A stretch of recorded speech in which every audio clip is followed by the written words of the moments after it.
Ladies and gentlemen, my name is Rosalind Peterson, and in 2007, I was invited by the United Nations to be a keynote speaker at their conference on climate change, agriculture, and other issues. I hope that you will enjoy the presentation you're about to see, because part of it is my presentation at the United Nations, and you're going to see a segment of this presentation. I talked about geoengineering, weather modification, man-made clouds, and I also spoke about atmospheric heating and testing programs that all are having an impact on agriculture and our local and weather conditions, and also the weather conditions around the world. We are modifying our weather in many, many ways, and this conference about climate change has to take into account that we have aviation-induced weather modification as well as weather modification programs that are ongoing, 66 in the United States at this time, and hundreds in other countries as well. Each of these weather modification programs and experiments changes the global climate as well as local weather conditions. Geoengineering, solar radiation management, has to do with putting particles and chemicals into the atmosphere in order to reduce the amount of direct sunlight reaching the Earth. Under solar radiation management, the production of man-made clouds by aviation, and a lot of military jets in particular, has begun to change our local climate, our local weather, and it has begun to make a direct impact on the amount of direct sunlight reaching the Earth. In so doing, it has reduced the amount of vitamin D we absorb through the skin, increasing the health effects like rickets across the United States and other problems associated with the lack of vitamin D. In addition, we have dropped the amount of photosynthesis available to trees and plants to produce our crops and to grow healthy and strong. With this reduction in photosynthesis, we are imperiling our agriculture crop production, and there have been a number of studies which show that the increasing cloud cover produced by aviation is definitely lowering crop production. And so we have to look at these issues before we look at other efforts to mitigate climate change. The water vapor that man-made aviation produces actually traps heat, and in Alaska it is responsible for some of the warming that is occurring there and the melting at this time. We have to examine these issues as well. My speech covers geoengineering and the man-made cloud cover that we're seeing in the skies on an almost daily basis in not only California, but across the United States. It changes our weather, and we have to realize the huge impact that that makes on all of us. Some of the programs are rocket-produced, where rocket chemicals are released deliberately, like aluminum oxide by the U.S. Navy and NASA, to put up a cloud cover of particles, aluminum oxide particles, in order for them to conduct tests and experiments. What we're not aware of, and the testing has not been done, is what impact those particles are having on soil, water, air pollution, all kinds of plants that may be susceptible to the increase in aluminum in our soils. We know that there are detrimental effects. We also know that when you conduct atmospheric experiments and put up particles and chemicals and reduce the amount of direct sunlight reaching the Earth, you also lower solar panel power production. You begin to increase molds, mildews from higher humidity being trapped against the Earth, because the only way heat can escape is through clear skies. Man-made clouds tend to trap heat. So what you're going to see is part of my presentation at the United Nations as a keynote speaker coming up, and you can see the whole speech. It's online.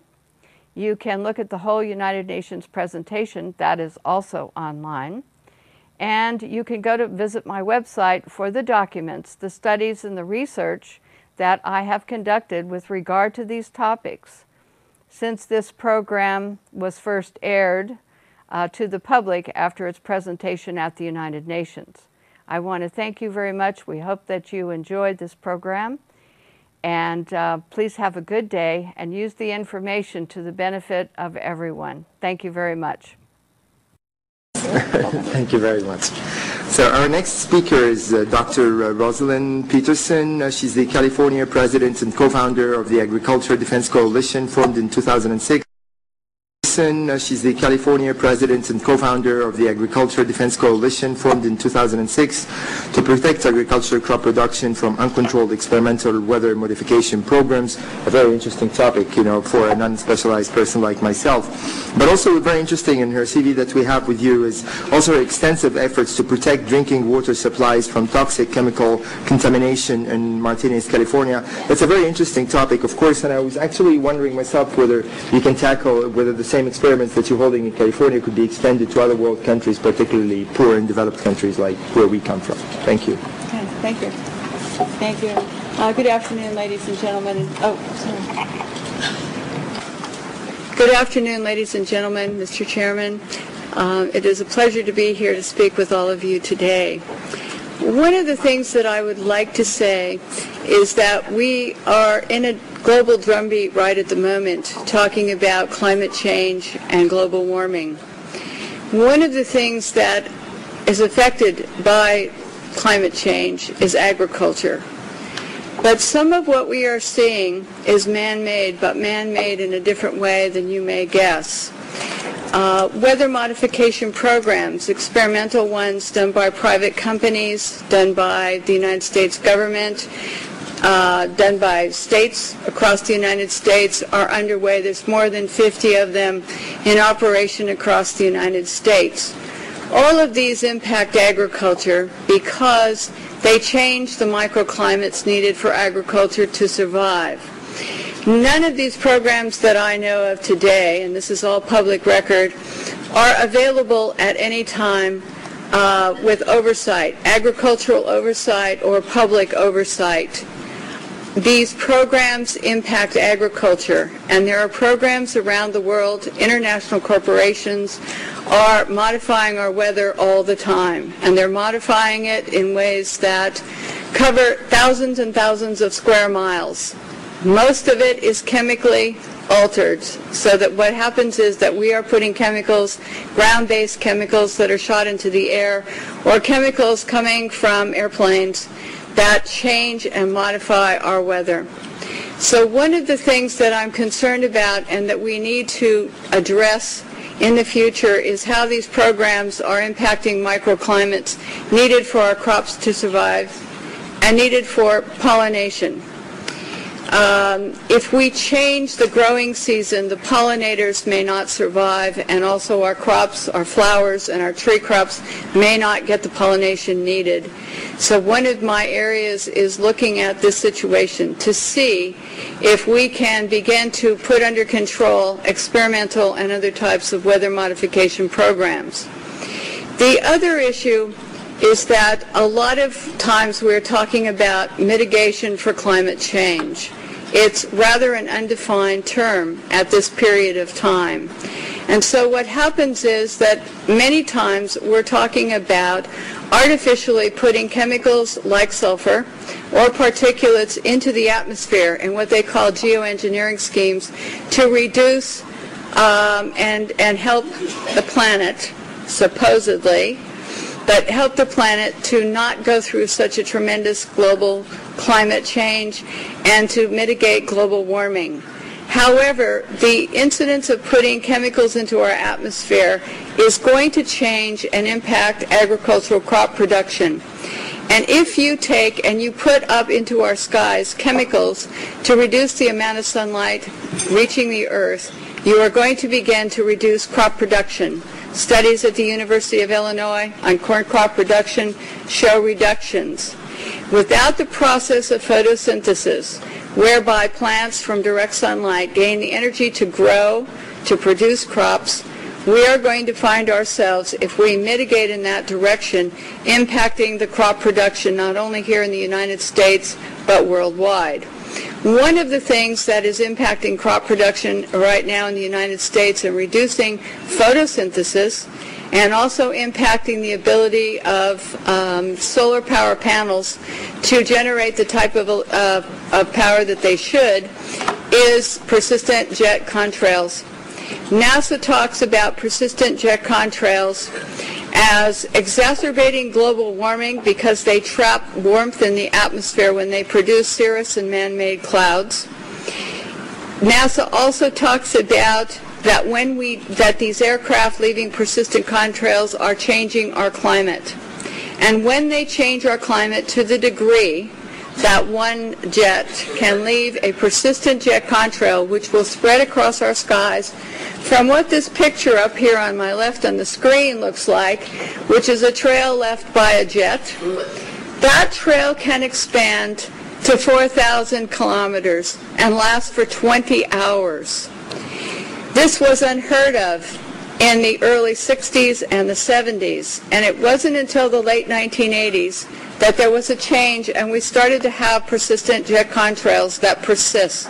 NASA studies show that part of our global warming problem could be attributed to these types of contrails and the jets that leave them. So one of the issues as we go through is, how do you like your skies, natural or man-made? And right now we are making man-made clouds, and this is trapping warmth in our atmosphere. The climate change that is produced by these jets, not all jets, mostly some non-commercial, but what happens to our skies is that we start to see the changes. The man-made clouds do trap the warmth, and they increase the humidity.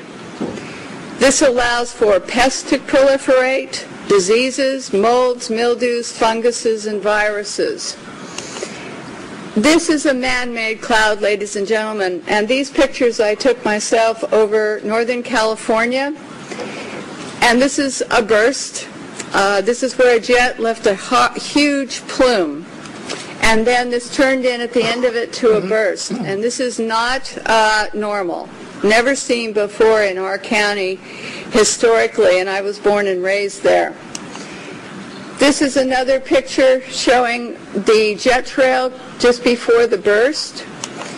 This is our skies, and I want you to know that what you're seeing now, a lot of times many scientists know, especially at NASA and in other areas, that the skies that we're seeing are not normal cloud formations. These are man-made. And what happens as we reduce the amount of sunlight in a form of global dimming, we reduce the solar power with these type of clouds, and we reduce photosynthesis, which is going to impact agriculture. The pictures look odd. The formations don't look like normal clouds that people have seen before historically. This is another type of man-made cloud, and what we have done and what you're seeing here is we have the photographs from the times that the jet leaves the first trail as a thin, spindly trail to where they form into these different types of cloud formations. All of you can start looking up and seeing this. What happens is that there are experiments, and there's a color, you can see some color in this photograph. And part of what we're doing also is we're sending up canisters. The United States government, NASA, the U.S. Air Force, is sending up canisters into the atmosphere filled with chemicals to modify and experiment with our ionosphere. And when we modify and experiment with our ionosphere up here, we create experiments which they can see through these persistent jet contrails as they stay in the sky for long periods of time, and they can watch the experiments.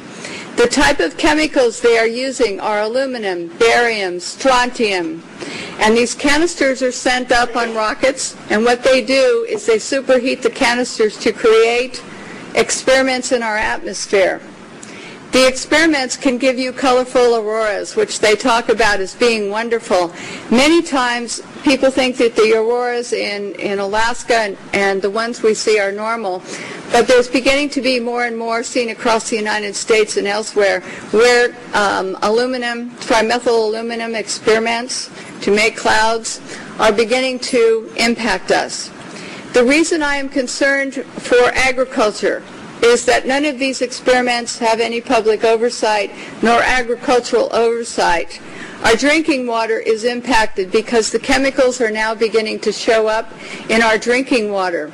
In California, the State Department of Health drinking water tests were examined between 1970 and this year, and we found unusual spiking in barium, aluminum, strontium, magnesium, calcium, manganese, and all of these spiked at the same time in various drinking water supplies across the state of California and also in Arizona.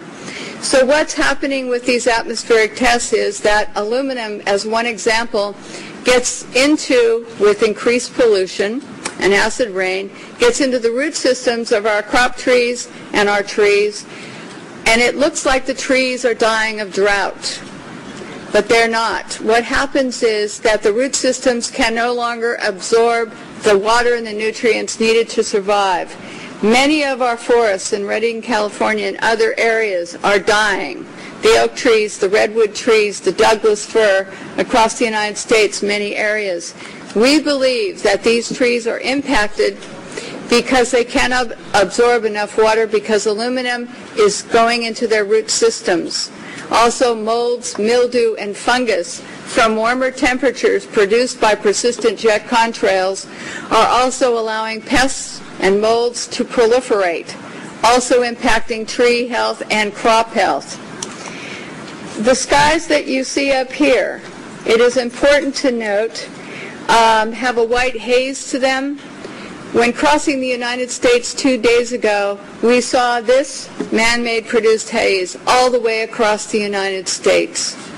There were a few real clouds. We saw the persistent jet contrails from the jet windows, and the skies in the white haze looked a lot like this. So one of the things that we need to really look at is that jet fuel emissions contaminate our air, much as automobile exhaust. They know from scientific studies back in the 1970s that they deplete beneficial ozone in the atmosphere by releasing nitric acid. So one of the things that we need to look at is the impact of just jet fuel and just the emissions from jets as well. I want to go on and talk briefly about a couple of issues here that I think are important for everyone to realize. If we don't look at the problems that we are creating, the atmospheric testing programs, in other words, the jet contrails that are warming our climate, and we say to ourselves, we want to geoengineer something else. We want to add more particulates to help global warming or to stop climate change. What we're going to have is we're going to have a pea soup up there of chemicals which are going to be detrimental to our health. It is much better to take the EPA model of the 1970s, where the Environmental Protection Agency was designed to put in regulations to reduce the pollution at its source, to reduce and put caps on how much pollution corporations, cars, automobiles were putting into the atmosphere. One of the things that we're talking about as mitigation is to go into geoengineering plans which add more chemicals to our atmosphere, which are going to get into our drinking water supplies, which are going to get into our soils, which are going to impact our trees. Our trees across the United States, many of them in many areas, especially Mendocino, Lake, and Sonoma County, are dying. They are not healthy as they used to be. And this problem, having traveled across the United States into some other areas, seeing the pictures coming in from across the United States and other countries, we're finding that there's beginning to be an impact from all of these programs and all the chemicals in our skies. And so one of the things we need to think about and work for is reducing pollution. Alan Buckman from the California State Department and Fish and Game talked about microbes, and they're important to the environment. We have at our disposal already some technologies and already the wherewithal to begin to make the planet more healthy and to put it into a different perspective. But if we go to the geoengineering schemes that are waiting in the wings, thousands of them, to put the particulates up and sulfur, then we are going to be in trouble with agriculture across the United States and around the world. It is time that we look at some different solutions that are already here, and it's time that we look at what's happening in our skies and say we don't need to add any more chemicals, we are doing enough. And what these experiments in our skies are doing with atmospheric heating and testing, we don't know, but the chemicals are showing up in our drinking water. So in closing, I would like to say to all of you and to encourage you to know that just what I showed you today is beginning to impact crop production in the United States. And we're seeing higher UV radiation that is burning the tips of our trees and our plants. We see the molds and mildews growing here. And we see all of this, and we hope that all of you will consider before you think of mitigation and just go forward with some of the plans that are being sold to you.